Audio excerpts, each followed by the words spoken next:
Welcome to our channel IK education. ये lecture series जिसमें हम मॉडर्न इंडिया हिस्ट्री को कवर कर रहे हैं। This lecture series is preparing for all competitive exams. हम सिंपल एंड आसान वे में आपको इंडिया के इतिहास को बताएंगे। आज का हमारा जो टॉपिक होने वाला है वो है the expansion of British empire in India. तो लेक्चर में आगे बढ़ने से पहले आपसे रिक्वेस्ट है कि हमारे चैनल को सपोर्ट कीजिए, और आपका सपोर्ट ये है कि चैनल को लाइक करना, सब्सक्राइब करना और आगे शेयर करना। अलीवर्दी खान के बाद जो अगला नवाब बना था वो था सिराजुद्दौला, और हमने आपसे बात की थी कि अलीवर्दी खान की कोई भी है ना बेटा नहीं था। तो इसलिए है ना इसको तीन बेटियां थी अलीवर्दी खान को। तो सिराजुद्दौला दूसरे नंबर की बेटी का बेटा था। ठीक है। अब सिराजुद्दौला जिस वक्त गद्दी पे चढ़ा था, जिस वक्त मसनद पे चढ़ा था, उसके पास बहुत सारे चैलेंजेस थी, और इसकी एज भी बहुत ज्यादा नहीं थी। 20 या 22 साल की इसकी एज थी। ये एज में उसके पास कई चैलेंजेस थे, और उसने उन चैलेंजेस को टैकल किया है और अपने आप को ये साबित करने की कोशिश किया हूँ कि मैं एक काबिल रूलर हूँ। तो हम बात करते हैं कि इसके पास चैलेंजेस क्या थे, और फिर सीधे चैलेंजेस पे बात करने के बाद सीधा हम प्लासी पे जाते हैं कि प्लासी की जो वार जो अंग्रेजों के साथ लड़ी गई है, सिराजुद्दौला ने जिसको लीड किया था, उस पर हम बात कर लेंगे। पहले चैलेंजेस देखते हैं इसको क्या थे। तो देखिए, शौकत जंग, जैसा मैंने आपको कहा है कि अलीवर्दी खान है, अलीवर्दी खान की तीन बेटियां हैं। तो शौकत जंग भी है ना एक बेटी का बेटा था, और सिराजुद्दौला भी एक बेटी का बेटा था, और एक गश्ती बेगम थी। गश्ती बेगम इसकी खाला थी। ठीक है। तो ये खाला थी। तो खाला से भी चैलेंज था इसको। खाला ने क्या करी थी पता है? खाला ने एक है ना एक गोद ले लिए थे एक बेटी को, और वो चाहती थी कि मैं वो गोद ले हुए बेटी को है ना तख्त पे चढ़ा दूं और सिराजुद्दौला को तख्त से उतार दूं। शौकत जंग भी यही चाहता था कि ये उसका चचेरा भाई था, तो माफ कीजिए खलेरा भाई था, तो वो चाहता था कि मैं मसनद पे बैठ जाऊं। तो ये शौकत जंग अंग्रेजों के पास गया था, और इसकी भनक है ना सिराजुद्दौला को लग गई थी, और उसने समझ गया था कि अगर से शौकत जंग को रास्ते पे नहीं लगाएंगे ना तो ये अंग्रेज है ना इसको गद्दी पे बिठा देंगे। तो उसने फिर है ना इसको रास्ते से हटा दिया। गश्ती बेगम ने भी ऐसी की थी। इसने क्या किया था, गश्ती बेगम की पूरी प्रॉपर्टी है ना जब्त कर लिया था कि आपने कुछ ही नहीं करना अब। मीर जाफर भी था, Mir Jafar commander in chief था, ये भी इसके रिलेटिव्स में आता था। तो इसने ये किया था, मीर जाफर भी है ना अपनी पावर को शो कर रहा था, और इसके अंदर एम्बिशियस था कि मैं क्या करना है, मेरे को है ना गद्दी पे बैठना है। और कमांडर था तो इस ये साजिशें किया करता था, और इसी की साजिश की वजह से है ना ये जंग पलासी में है ना सिराजुद्दौला हारा है। तो वो मैं ना आप डिटेल के साथ बताने वाला हूँ। दो को तो टेकल कर लिया था इसने, गश्ती बेगम को और शौकत जंग को तो इसने टेकल कर लिया था, लेकिन मीर जाफर के सामने ये साजिश ही था। उम्र भी बहुत ज्यादा थी इसकी, और इसने है ना अंग्रेजों के साथ हाथ मिला के है ना सिराजुद्दौला को है ना रास्ते से हटा के है ना गद्दी अपने हाथ में ले ली थी। ठीक है। अब वो हम बात करने वाले हैं कि जंग पलासी हुई कैसी है। तो पलासी के कॉजेज बताने से पहले मैं आपको ये बता दूं कि सिराजुद्दौला और ब्रिटिश ईस्ट इंडिया कंपनी के है ना रिलेशन कैसे थे। तो जैसा कि हमको पता है कि ये वो टाइम था कि बंगाल में है ना यहाँ पे बहुत सारे ब्रिटिश ईस्ट इंडिया कंपनी के फैक्ट्रीज थे, फोर्टिफाइड भी थे, जैसे कि कासिम बाजार में थे, कलकत्ता में थे, और भी प्लेसेस पे इनके अपने फैक्ट्रीज थे। तो इन्होंने क्या किया था, जैसा कि हमने कर्नाटक की वार में देखा है कि इनकी आदत थी ब्रिटिशरों की के जो रीजनल रूलर है उनके पॉलिटिकल अफेयर में इंटरफेयर किया करते थे। जैसा साउथ इंडिया में कर्नाटक की वार में आपने देखा होगा कि कर्नाटक के जो रूलर्स हैं उनके भी, हैदराबाद के भी, और जो अदर रूलर्स हैं उनके पॉलिटिकल अफेयर में इंटरफेयर किया है। तो ये इनकी आदत थी। तो वहां यहाँ पे भी इन्होंने जब तक मजबूत रूलर थे, जैसे कि है ना आपने देखा होगा शिजाउद्दीन था या फिर अली वर्दी खान था, ये मजबूत रूलर थे, स्ट्रांग रूलर थे, तो वो उनके टाइम पे इन्होंने कुछ नहीं किया। लेकिन जैसे ही इन्होंने देखा सिराजुद्दौला जिसकी उम्र भी ज्यादा नहीं है, एज कम है इसकी, और तो इन्होंने अब फायदा अपना देखा उन्होंने कि हमें ना इसके पॉलिटिकल अफेयर में इंटरफेयर करेंगे। क्यों? क्योंकि इसको मालूम है कि सिराजुद्दौला जिसकी एज नहीं है ये नवाब बन गया, लेकिन इसके अपोनेंट बहुत ज्यादा है, जैसा कि शौकत जंग था, गश्ती बेगम थी, वैसी मीर जाफर था। तो पहले तो इन्होंने क्या किया, शौकत जंग के साथ हाथ मिलाया और शौकत जंग को है ना सपोर्ट किया। ये चीजें है ना सिराजुद्दौला ने देखा, कि सिराजुद्दौला ने इनको डांटा तो जरूर था, लेकिन शौकत जंग को रास्ते से हटा दिया। दूसरा, इन्होंने गश्ती बेगम को भी सपोर्ट किया, लेकिन फिर उसने गश्ती बेगम को भी है ना अच्छा सबक सिखाया। लेकिन बात आ गई मीर जाफर की, तो मीर जाफर बड़ा साजिशी था, तो वहां पे ये मीर जाफर के चंगुल में फंस गया था सिराजुद्दौला। क्योंकि वो पता ही नहीं चला उसको कि मीर जाफर भी इसके खिलाफ है ना साजिश कर रहा है, वो चाहता है ऐसा कि इसको हटा दे। उसको ऐसा लगा था कि मेरा ये है ना वफादार है, लेकिन इसने है ना डायरेक्ट जाके है ना अंग्रेजों से हाथ नहीं मिला, इनडायरेक्ट इतने सारा काम किया था मीर जाफर ने। तो मैं आपसे बताऊंगा किस तरीके से किया है। ठीक है ना, ये समझ में आ गया ना कि ब्रिटिश है ना क्या कर रहे थे पता है, वो अब है ना उन्होंने पॉलिटिकल इंटरफेयर मतलब जो इनका इंटरनल मामला थे, एडमिनिस्ट्रेटिव अफेयर है, उसमें है ना इंटरफेयर करना शुरू कर दिए थे। अब वो चाहते थे कि हमें ना पॉलिटिकल गेन हासिल करेंगे यहाँ से भी, बंगाल से भी, जिस तरीके से उन्होंने साउथ से हासिल किया, साउथ इंडिया मतलब वही कर्नाटक हैदराबाद वगैरह, क्योंकि वहां पे उन्होंने बहुत सारी चीजें हासिल की थी, तो यहाँ पे भी वो करना चाहते थे। बैटल ऑफ प्लासी के कॉजेस के बारे में बात करते हैं। तो देखिए, जो भी बैटल होती है, कोई भी वार होती है, तो उसके कॉजेस होते हैं। कुछ लॉन्ग टर्म कॉजेस होती है, कुछ शॉर्ट टर्म कॉजेस होती है, कुछ लीडिंग इवेंट होता है जिसे लीडिंग कॉज कहते हैं, जो वार के शुरू होने से पहले घटता है। ठीक है ना, तो इस तरीके से हम कॉजेस को पढ़ते हैं। अब यहाँ पे देखिए, जो सिराजुद्दौला है उसको तख्त पे बैठने को 1 साल तो हो रहा है ना, 56 में बैठा था, और 1 साल में तो जो कॉजेज होंगे वो लॉन्ग टर्म तो नहीं कह सकते, हम वो शॉर्ट टर्म ही होंगे। 1 साल में क्या घटा, बहुत सारी चीजें घटी है, तो हम इसको शॉर्ट टर्म में ही मान सकते हैं। ठीक है ना, शॉर्ट टर्म कॉजेज ये 1 साल में हुआ है ना सबका सब। तो देखिए, हुआ क्या है पता है, फोर्टिफिकेशन का पहला मसला क्या हुआ था मालूम है, ये वो टाइम था पता है, 1757 की बात है, और 1756 से लेकर 1763 तक यहाँ पे ना कर्नाटक की वार चल रही थी, आपको मालूम होगा।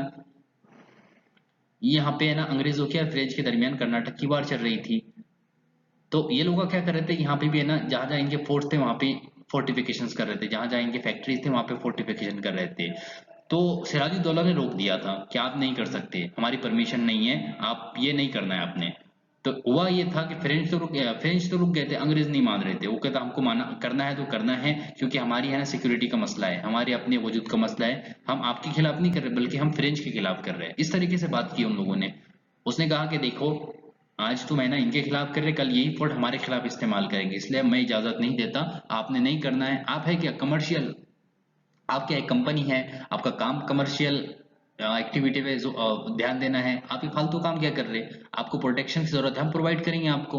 आप इतना डर रहे हैं इसके बारे में, आप हमारे लैंड पर है, आप पीसफुल रहिए यहाँ पे हम वार को अलाउ नहीं करेंगे आपको। इस तरीके से उसने बोला, उन्होंने नहीं माना। तो ठीक है, ये एक चीज हो गई, बाद में रुकना ही पड़ा उनको मजबूरी में। लेकिन एक चीज जो बिटरनेस शुरू हो गई थी दोनों के दरमियान, इससे भी हुई है। ठीक है, आगे देखिए, एक मिसयूज ऑफ कमर्शियल प्रिविलेज, ये क्या था, हुआ ये था आपको मालूम है, 1714 में इंपेरर फरुख सियार ने, उस वक्त 13 से लेकर 19 तक इंपेरर था, तो उसने, मुगल इंपेरर, उसने है ना कंपनी को है ना वो गोल्डन फरमान दिया था। उसने क्या किया था, दो जगह पर, एक यहाँ पे बंगाल में और एक हैदराबाद में। उसने कहा था कि आप है ना यहाँ पे ट्रेड कीजिए, आपको किसी तरीके का कोई भी चार्जेस नहीं देना पड़ेगा, कोई भी टैक्स पे नहीं करना पड़ेगा, बस साल के 3,000 रुपए हमको पे कर दीजिए। तो इसे कहते हैं गोल्डन फरमान, क्योंकि किसी तरह का कोई टैक्स नहीं, कोई है ना, सब बहुत सारी छूट दे दी थी उन लोगों ने। तो हुआ यह है कि ये तो कंपनी को था, ये कंपनी को था, और कंपनी के जो नुमाइंदे थे, कंपनी के जो बहुत सारे ऑफिसर्स थे, ऑफिशियल्स थे, ये लोग इसका यूज अपने प्राइवेट ट्रेड के लिए कर रहे थे।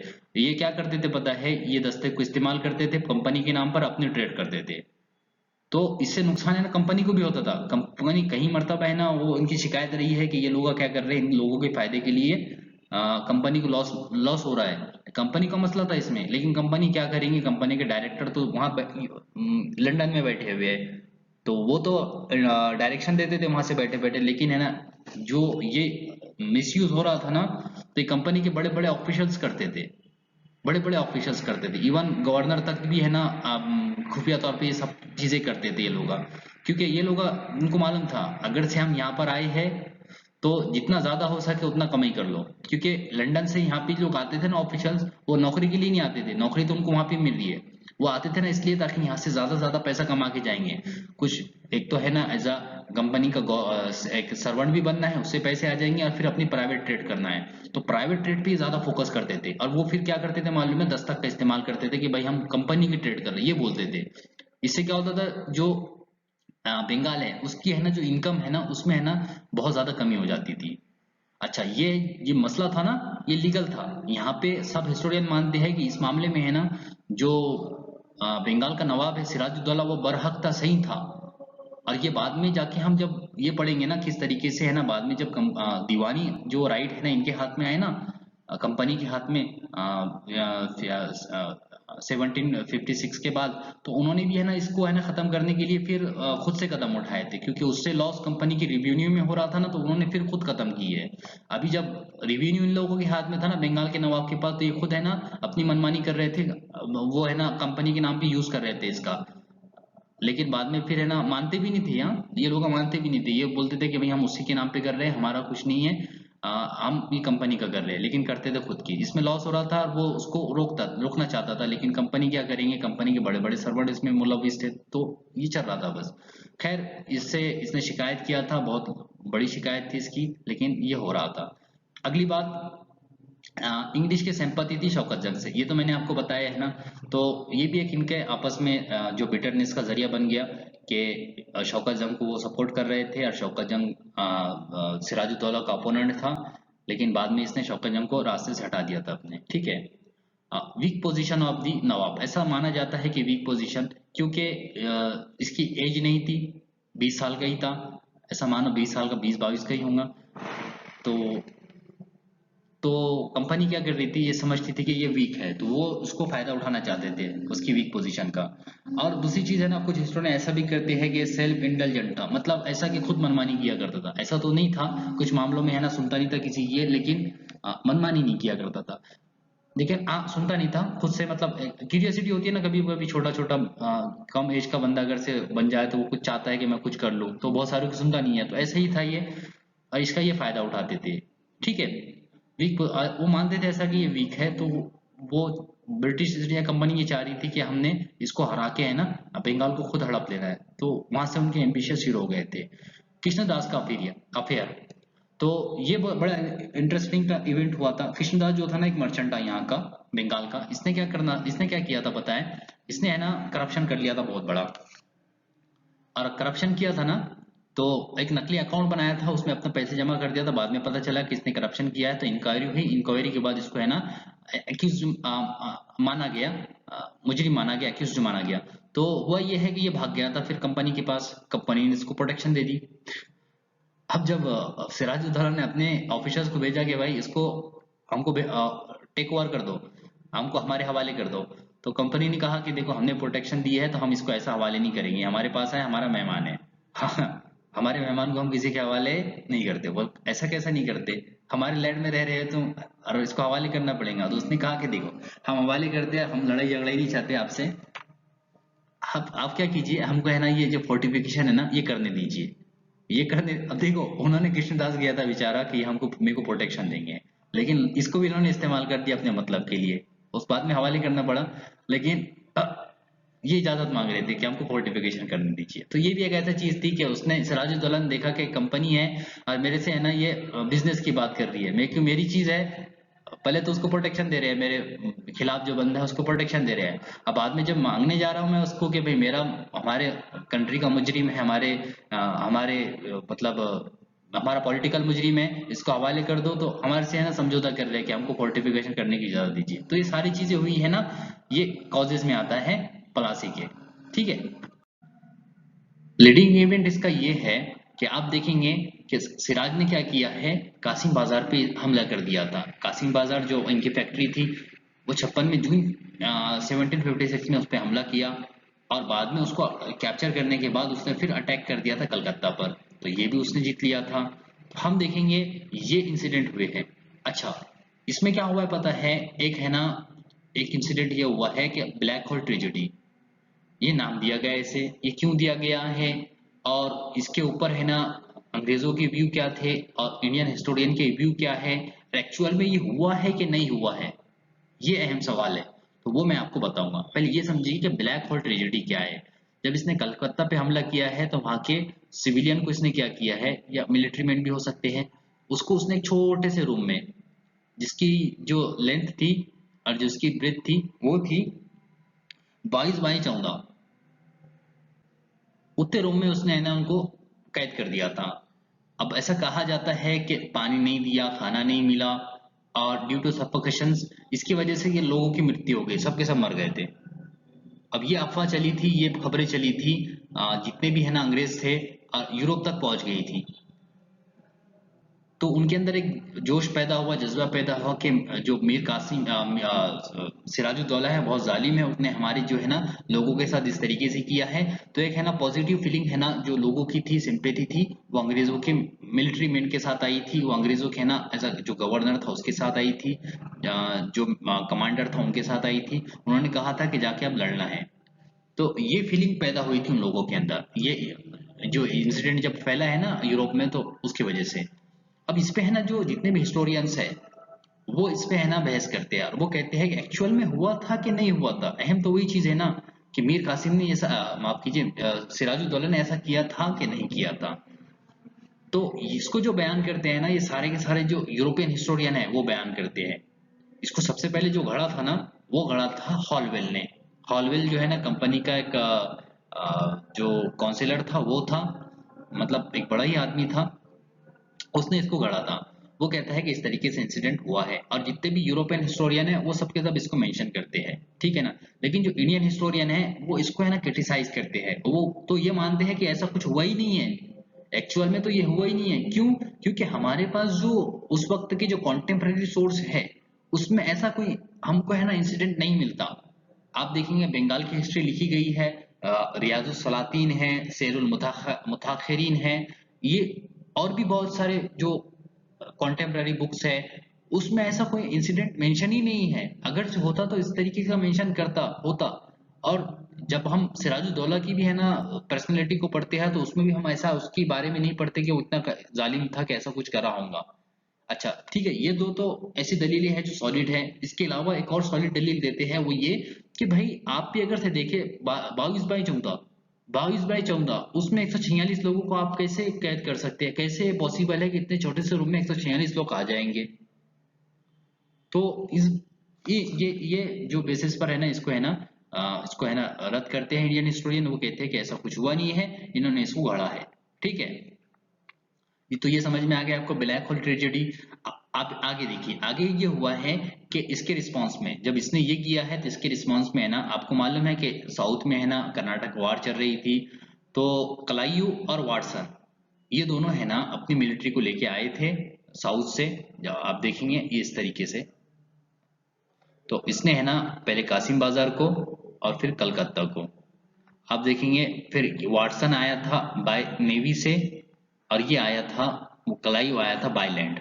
तो इन्होंने अपनी मिलिट्री लेके आए, और मिलिट्री लेकर आए ना तो इन्होंने फिर कलकत्ता पे हमला किया, और कलकत्ता को फिर से रिकैप्चर कर लिया, फिर से जीत लिया था इन्होंने। कब? जनवरी में, जनवरी 1757 के अंदर, ठीक है। तो ये हुआ है इतने टाइम पर। तो फिर से कलकत्ता आ गया था अंग्रेजों के हाथ में। आप देखेंगे ना कलकत्ता जब इनके हाथ में आ गया तो मीर कासिम ने भी कुछ नहीं किया, सिराजुद्दौला ने भी कुछ नहीं किया। सिराजुद्दौला ने कहा कि मुझे सबक सिखाना था, इसलिए उसने ना ट्रेटी कर ली थी, ट्रेटी ऑफ अलीनगर। अच्छा, ट्रेटी ऑफ अलीनगर जो हुई है ना, ये ट्रेटी को अगर से इसकी जितनी भी है ना आप अच्छा, जब इन्होंने ये कैप्चर किया ना कलकत्ता को, इतना कोई रेजिस्टेंस नहीं किया था इसने, सिराजुद्दौला ने कोई आर्मी वगैरह नहीं भेजा था अपनी, कोई मिलिट्री कोई वार उसने नहीं करना था, इसने ऐसा कुछ भी नहीं किया, जाके इन्होंने इजीली इसको जीत लिया था। ट्रेटी ऑफ अलीनगर जब हुई है ना, कलकत्ता का नाम रखा असल में, ये जो था ना कलकत्ता का जब जीता था ना कलकत्ता को सिराजुद्दौला ने, तो उसका नाम चेंज कर दिया था, उसका नाम रख दिया था अलीनगर। तो इसीलिए वहां पे ट्रेटी हुई ना तो उसका नाम अलीनगर है, ट्रेटी ऑफ अलीनगर, ठीक है। कुछ वक्त तक के लिए था, बाद में कलकत्ता हो गया था।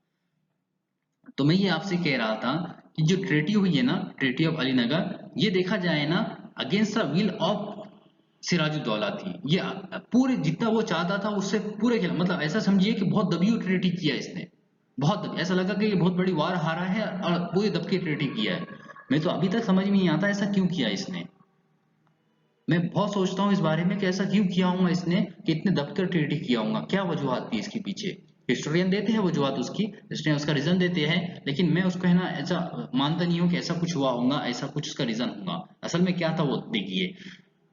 अच्छा पहले शराइत देख लीजिए क्या थी, तो आपको समझ में आएगा कि वाकई इसने है ना बहुत दबी हुई ट्रेटी किया है। इसने देखो इजाजत दी थी अंग्रेजों को, आपने फोर्ट बनाई है, पहले तो मना किया था कि आपने फोर्ट नहीं बनाना है, यहाँ पे फोर्टिफिकेशन नहीं करना, बाद में इजाजत दे दिया ट्रेटी के अकॉर्डिंग, ठीक है। दूसरी इजाजत इसने दिया है कि ट्रेड, फ्री ट्रेड करने की इजाजत दे दिया कि आप है ना आपकी ट्रेड है ना फ्री कीजिए, पहले तो अपोज कर रहा था उसको।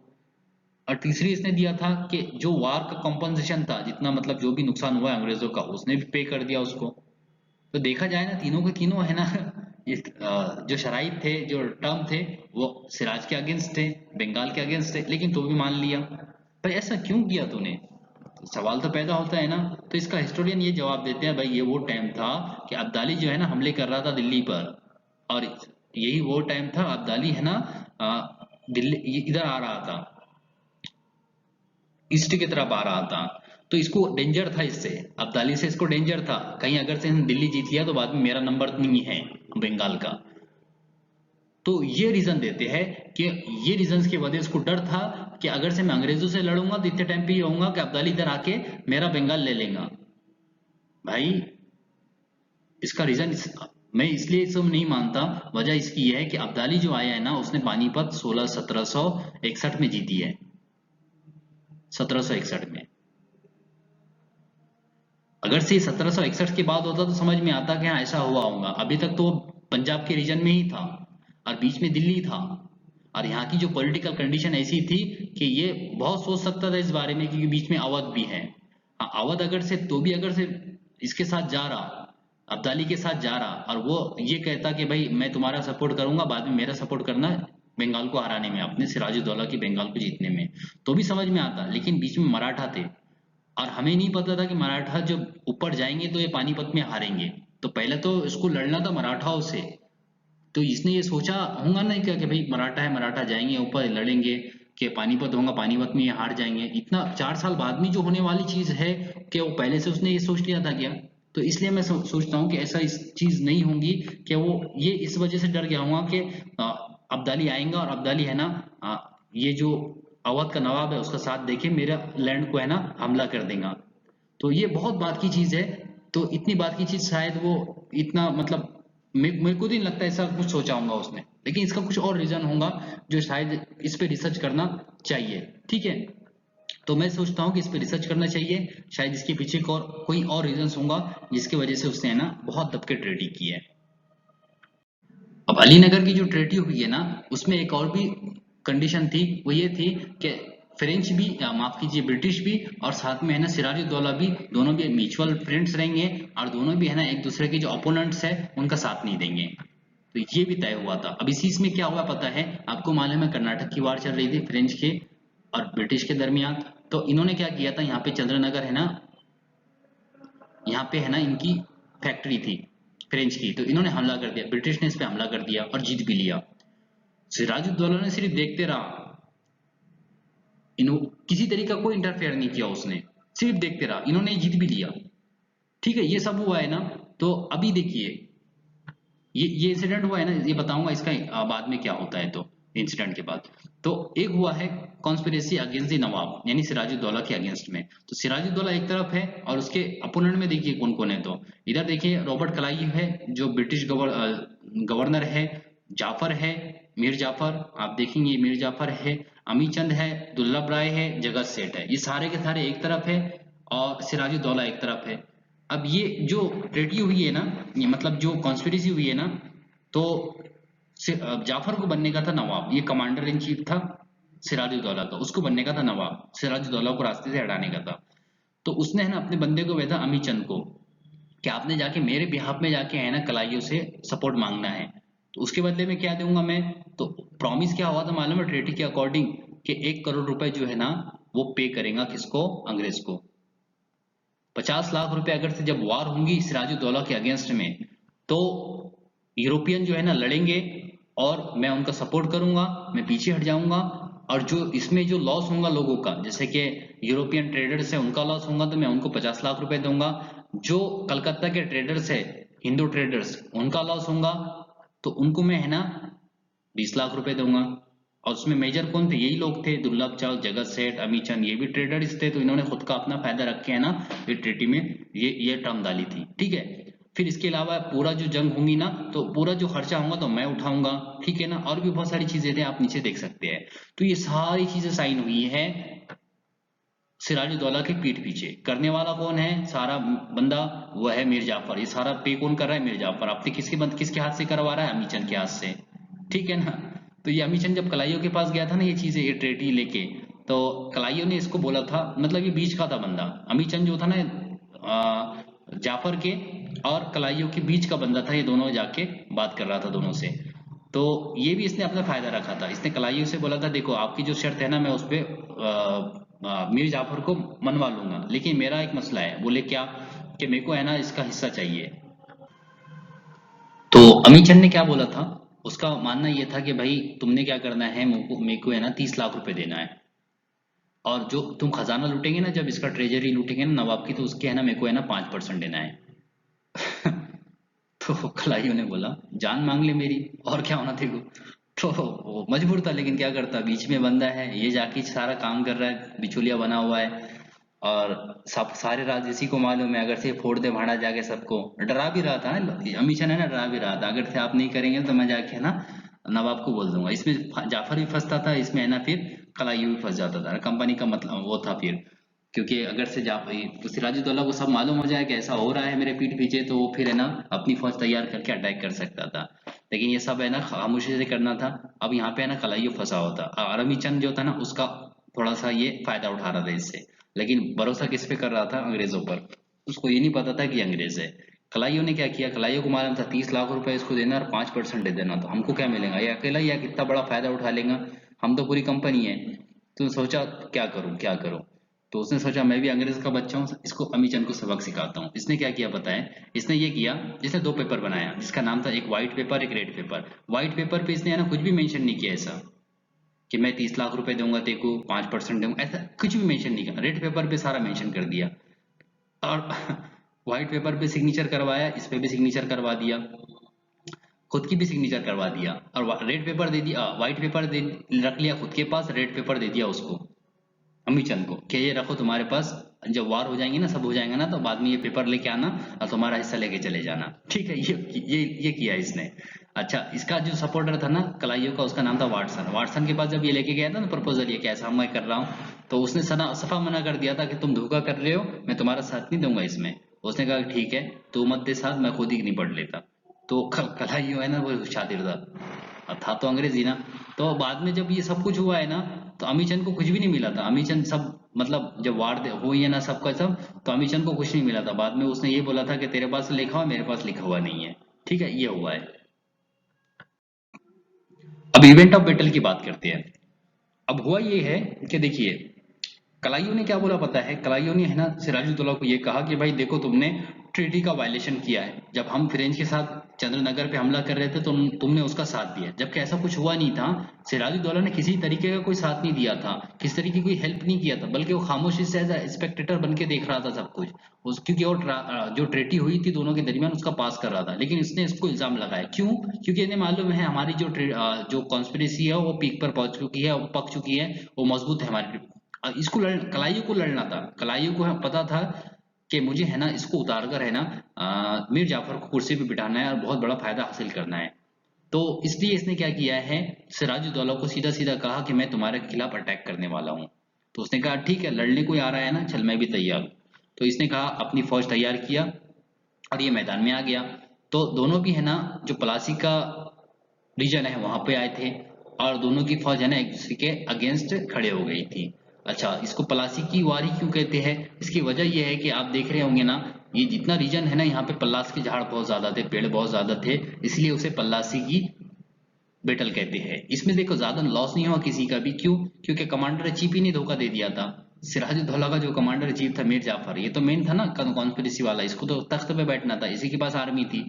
ये है ना एकदम, जब इसने कहा था कि सिराजुद्दौला को आगे बढ़ा दिया कि मैं पीछे हूँ, फिक्र मत कीजिए, मैं हम हरा देंगे ब्रिटिशर को, उनको आप भगा देंगे यहाँ से। लेकिन क्या हुआ मालूम है, जैसे ही सिराजुद्दौला आगे बढ़ा तो ये भाग के आ गया था। इसने कहा कि तुम जाओ आगे, मैं पीछे हूँ, और पीछे के पीछे ही रह गया। वो मैदान में उतरा ही नहीं, हो वो सीधा चला गया था कैपिटल के पास अपना कोरोनेशन करने के लिए।